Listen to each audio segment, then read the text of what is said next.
Hello guys! Welcome back to our channel. So kung bago ka pa lang dito sa aking channel, please subscribe, like, and share, comment down below and hit the notification bell para updated ka lagi sa aking mga ina-upload. So ngayon, gagawa tayo ng video, panibagong araw at panibagong lungkot. So ngayon guys, ituturo ko kayo kung saan ba kami natutulog kapag gabi. Saan kami bongga ba itong tinutulugan namin kasi open air to guys hindi na namin kailangan ng aircon dito kasi malamig. Langgam, sorry, wait lang. Malamig at maaliwalas, super laki at sobrang bonggang-bongga. Parang kung siya guys, parang palasyo na parang swimming pool. So ayun guys, so ngayon ituturo ko kayo guys, wait lang kasi yun, basta ituturo ko kayo ngayon. So let's start.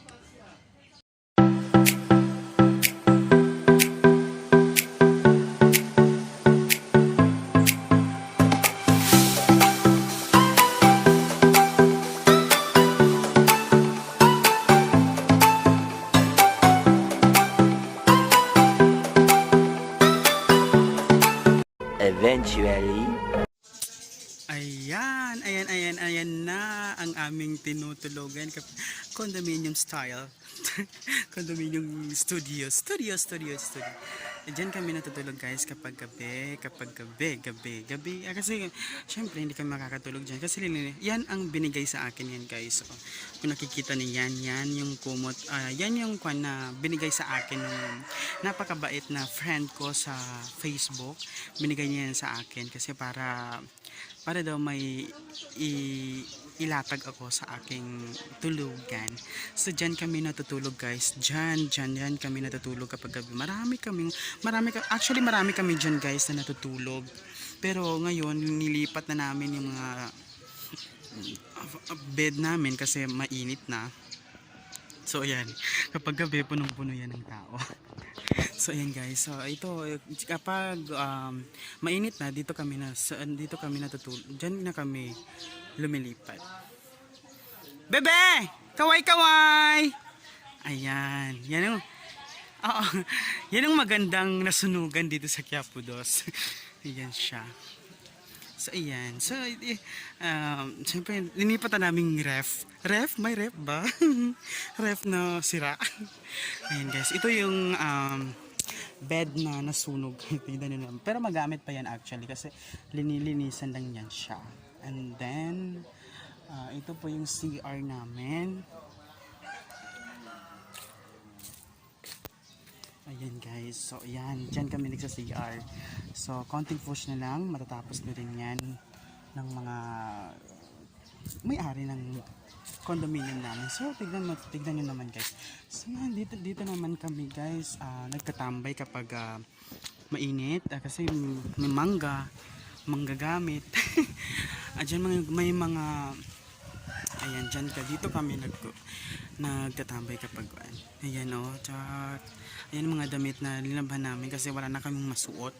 So please guys, help. PM lang, 'di ba? So sa mga mabubuting puso diyan, mga busilak ang puso diyan na willing magtulong sa amin guys. Ready to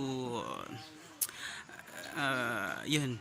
Ready kaming tumanggap para sa ikabubuti namin at i-share namin sa iba.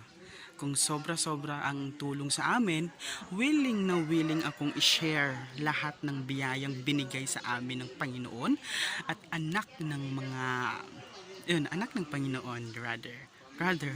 Shit. So iyan guys, iyan yung mga bahay namin na bahay ng tao dito sa Quiapo Dos. Yan siya. Hindi yan nasunog guys kasi semento walang kinakapitan ng apoy. So kung yan, so yan, ito yung manggagamit manggagamit yan. So yun guys, thank you for watching, and sana may may mag-volunteer dyan kahit foam lang. Ayan guys, so yun. Thank you so much for watching. Good luck sa aming lahat. So ayun na guys, so nakita niyo na kung gaano gaano kalapad, gaano kalaki ang aming tahanan. Di ba? Gaano kalaki, di ba? So, nakita niyo naman lahat ng lahat. So ayun guys, dun kami natutulog. So please help me para, di ba guys? So syempre magtulungan tayo dito kasi tayo naman dito sa mundo. And then kung sino pa yung willing magtulong dyan, help. PM lang guys. So yun. So again, shoutout sa lahat ng tumulong at walang sawang tumutulong sa amin dito. Then willing naman kami i-share lahat ng binabahagi niyo sa amin. Yun guys, so thank you so much for effort. So yun, so maraming salamat, maraming salamat. Kung hindi dahil sa inyo, wala kami, hindi dahil sa inyo hindi kami makakasuot ng ganito. Ayan, social to, pen shop to ha.